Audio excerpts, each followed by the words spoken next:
Il faut quand même marquer une première étape qui taxe réellement au niveau européen les GAFA. C'est-à-dire symboliquement, vous voulez dire? Non, pas symboliquement. Évidemment, l'idéal serait qu'en effet, on soit dans une stratégie de taxer les bénéfices. Et de toute façon, il y a une harmonisation de la TVA qui devrait être bien appliquée, mais qui ne l'est pas toujours, à savoir que la TVA est payée sur la base des pays où on vend la prestation et non pas où on a déposé le siège social de l'entreprise. Donc moi, je voudrais dire quand même que sur cette affaire, il faut quand même avancer, une première étape. Bon, ce ne sera peut-être pas la meilleure, mais des fois, qui trop embrasse, mal étreint. Mais on peut faire des choses en France. Je rappelle que le Sénat a fait 2 types de propositions pour la France. Vous avez parlé de l'amendement que j'avais déposé et qui a été voté en séance par l'ensemble des groupes du Sénat. Ça repose sur un fondement qui est le suivant, qui s'adosse d'ailleurs un peu à une pratique que les Britanniques ont mis en place. À savoir qu'aujourd'hui, on nous conteste, Google conteste la possibilité de payer des impôts en France parce qu'il nous dit nous n'avons pas d'établissement installé en France.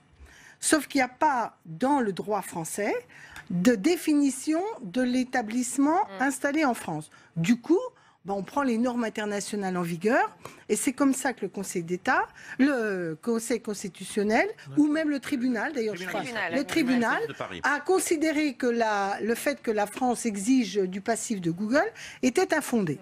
Les Anglais ont pris quelque chose d'un peu similaire en considérant qu'il y avait non-déclaration de la réalité des bénéfices et ont, eux, mis en place une taxation dite punitive complémentaire, ce qui, dans le droit constitutionnel, n'est pas possible. Donc cette possibilité-là, elle devrait pouvoir être mise en œuvre en France. Elle n'est pas contradictoire avec ce qui se passe en Europe, mais si personne ne commence à montrer son rapport de force. Et il y a une deuxième proposition du Sénat, qui est la taxation, alors là, qui touche plutôt des Airbnb que purement Google, qui sont les transactions par le biais des plateformes, doivent être non seulement déclarées, mais au-dessus d'une certaine somme, je crois qu'on a dû mettre 2 000 €, on considère que c'est une transaction qui doit être fiscalisée. Alors, je termine. Pourquoi on ne l'a pas fait ? Moi, je crois qu'il y a une culture de la haute administration française qui manque de courage et qui n'a pas confiance dans le Parlement. Elle manque de courage parce que la réponse systématique, c'est tant qu'on ne fait pas en Europe, on ne peut rien faire chez nous. Moyennant quoi, les Anglais, qui, avant le Brexit, avaient considéré qu'ils pouvaient le faire, l'Union européenne ne s'est pas retournée contre eux. Et 2, considère que le Parlement, quand il a une idée, c'est jamais une bonne idée. Et vous prétend qu'eux, ils sont vachement plus doués. Ça fait 4 ans qu'on fait cette proposition. On leur a dit, vous ne gagnerez pas au tribunal contre Google parce que vous n'avez pas un fondement juridique qui nous paraît assez solide. Ils étaient sûrs d'eux. Les parlementaires, on n'était que des branques. La réalité, c'est qu'on avait raison. Alors, donc ça dit long sur le fait que pour réussir cela, il faut une vraie mobilisation des citoyens, des parlements. Réaliser quand même, mais les autres gouvernements ont aussi eu des postures très anti-GAFA. Enfin, je veux dire, je ne crois pas que c'est très nouveau, du point de vue parisien. Ce qui est nouveau, c'est Moscovici, l'Europe. Après, on peut avoir le débat, est-ce que c'est le bon outil Regardez tout de même ce que dit Jérôme Colombin, qui est journaliste spécialiste des nouvelles technologies de France Info. Il nous dit qu'il y a un risque à diaboliser les GAFA, parce qu'après tout, on en a besoin.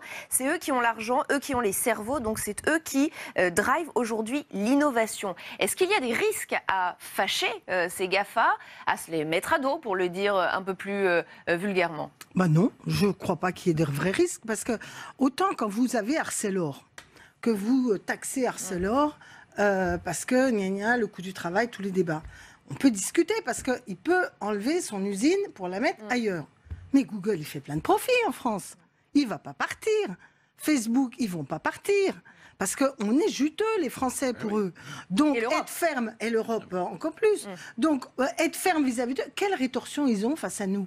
À part des tribunaux, des machins. Mais si on est clair dans nos exigences, franchement, le truc. Deuxièmement, moi, je partage ce que dit Jean-Hervé Lorenzi sur le fait que, quand même, quand on a atteint un seuil de captation des pouvoirs sur les personnes, sur l'économie, sur la captation financière, dès qu'il y a une start-up quand même, elle est très vite absorbée parce qu'elle est assez attractive, on promet tout, bon, etc. Donc, on a un risque majeur de domination de cela. Et tu as raison d'attendre des Chinois, mais les Européens, à quoi ça sert de faire l'Europe ?